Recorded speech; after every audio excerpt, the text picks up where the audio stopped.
Put a little bit of the rub, nigga, I gotta be safe. Let's get to sports talk. That the Titans made the right move with Henry. It does. I hate to say it, but it does. And any running backs watching this show, I'm sorry, man. Like, this is the way it is. This is the argument, in fact, for drafting running backs high in the draft. Saquon Barkley, Todd Gurley, Ezekiel Elliott. This is why you can, in fact, in my view, spend a high draft pick on a difference-making kind of running back. The argument against that is you can approximate that value later in the draft. And maybe you can. You know, but if you're not sure about the later guys, but you're sure about this guy, you can take him. Why? Because running back is a skills position that literally hits the ground running.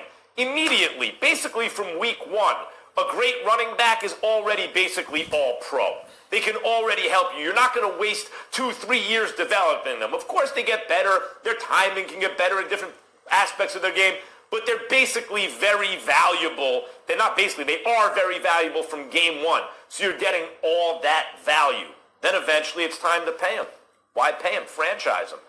Time to pay them again? Franchise them again. And at that point, they're 27 years old and you say, okay, here's your guarantee. It ain't $100 million, it ain't 80, it's $50 million. Here's a $20, $30 million guarantee because you only got about 2 years. You can juice them. I hate to say it, but it's true.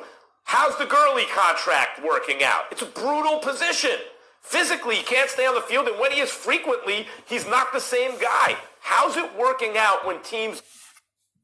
He in the situation is, the team that he played for is a throwing team.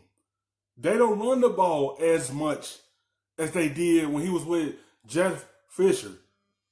That's when he burst on the scene, and that's the time they was running. Now that they got a new head coach, and Sean is a throwing team, so he in a situation that he's not really getting the football as much. So he need to be in a situation that you can hand the football off to him. And he need to be with a team that like to run and pass. This team like to throw majority of the time more than they like to run. Give out Le'Veon Bell, big running back contracts versus franchising them.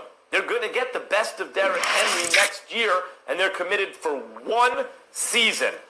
Derrick Henry, I hope you get your money. Running backs out there, nothing personal. I want you to get paid. But this is the reality of the way the business is structured.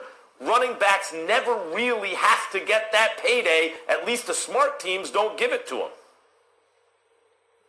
Listen, I'm all right with that thinking, so long as we all are all right when a running back holds out. I don't want to hear anybody complaining about running backs. You have one good year, you're only 21, 22 years of age, you just got into the league, and you want your money. I don't want to hear any complaints about that, because you talk about individuals that are having, things held against them just because of the position that they play. It could be nothing that they've done. What did you just say, Max? You know what, you Derrick Henry, you 25 years of age, all right, franchise him. Then franchise him again. Then he's 27 years of age. Okay, that's close enough to 30, so that's the perfect excuse not to pay this guy. And what I'm saying to you is that's the kind of stuff that simply can't happen. We can't go by that. You got to look at it from that perspective and say, you know what, something's got to be done in regards to that, because that's just a damn shame that it is that way. But it is what it is. All I'm saying is, if you're Derrick Henry, I think there are exceptions to some of these rules. For example, he's everything to the Tennessee Titans. There's no way on earth that Ryan Tannehill would have had the year that he had once he came in. I said that. He made Tannehill's job much easier. He was the train that got that team going. That team is built around Henry. Yes, they have Brown and Davis on the outside, but that team got to the championship game because they was running the football with Derrick Henry. And once you hand the football off, Tannehill ain't had to throw it as much. He ain't had to have that load on him. He took all the load off of him. Without Derrick Henry, Tannehill wouldn't have had that season, because he made the defense think about their run game, and they mind is focused on the backfield, and Tannehill could just flash a fade and throw it down the field because everyone's so focused on them running the football. Without him in that backfield, Tannehill would have had this type of season. He made his job easier. For Marcus Mariota, if Derrick Henry was not there. There's just no way. And so when you take that into consideration, and he's the one that reaps the benefit. I mean, we had questions as to whether or not Ryan Tannehill should have been a backup quarterback in the National Football League. And because of the exceptional play of Derrick Henry and the load that he carries, 303 carries, 1,500 plus yards, Ryan Tannehill ends up walking away with a 4-year, $118 million deal with about $91 million guaranteed. There's no way in hell that he had that money coming to him to be a if it were not for Derrick Henry's performance. So I know he's a quarterback. Derrick Henry's a running back. But in the end, when you see the value and how those guys are the ones that suffer, I don't want to hear anybody complaining when a young cat at the running back position demands his money very, very early, because we understand it. Stephen A., you're right. And RC, real quick, can we just pause for 1 second to acknowledge Stephen A., with the over-the-shoulder, the remote, didn't miss a beat the whole time. That was smooth. Stephen A., that was smooth. That's a pro, boy. He's a true professional. Yes, I do. You know what? I expect nothing less from Stephen A. It's not just Todd Gurley, though. It's the entire running back position. It's the way that it works right now. Let's look at the dudes who are extremely special, the Saquon Barkleys, the Christian McCaffreys. I think those are guys who are going to get money when it's time for their contracts to be renewed, because we're going to see special traits in them, much like we saw special traits in Adrian Peterson. The rest of the guys are kind of just guys, right? Look at Nick Chubb, a second-round draft pick. He's a Pro Bowler in Cleveland. Alvin Kamara, he goes in the 3rd round to the New Orleans Saints. He's a guy who's now become a perennial Pro Bowler. So you can find these players in the draft that come in right away and make a difference on your team, and they don't have to be top 10 picks, even though Christian McCaffrey was. And so in that sense, you say, okay, we can find people in the draft that help our team win football games. Now let's look at the guys that get new contracts. Todd Gurley, Ezekiel Elliott. You can also go to Le'Veon Bell. 2 of those people are not happy at all, right? If you listen to things coming out of LA, you listen to things coming out of New York, those are deals that many people think that they shouldn't have signed, or they shouldn't have allowed Todd Gurley and Le'Veon Bell to sign. And then you go to Ezekiel Elliott, and you look at the $90 million that he got, the 50+ guaranteed. This is a team that doesn't make a dent in the season, even though you have the highest paid running back. And so when you... It's the simple fact is, what Le'Veon Bell's situation is, he was with a new team, an offensive line that don't know how he operate, and the Jets ain't know how to use him.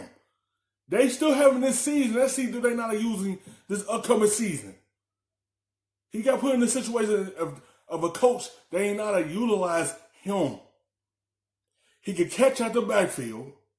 He's a patient running back that the offensive line need to figure out what he like to do. That's what they gonna have this offseason when they do get an opportunity to be in the OTAs, so they can really get everything together. Todd Gurley, he in a situation that 2018, he had 1,000 yards, but he in a situation that the team is going for just throwing the football a lot more, and he not really getting that many carries. Yeah, he having injured his issues, but he in a situation where the team is really like to throw a lot. So he just need to be in a situation with a team that like to run the football.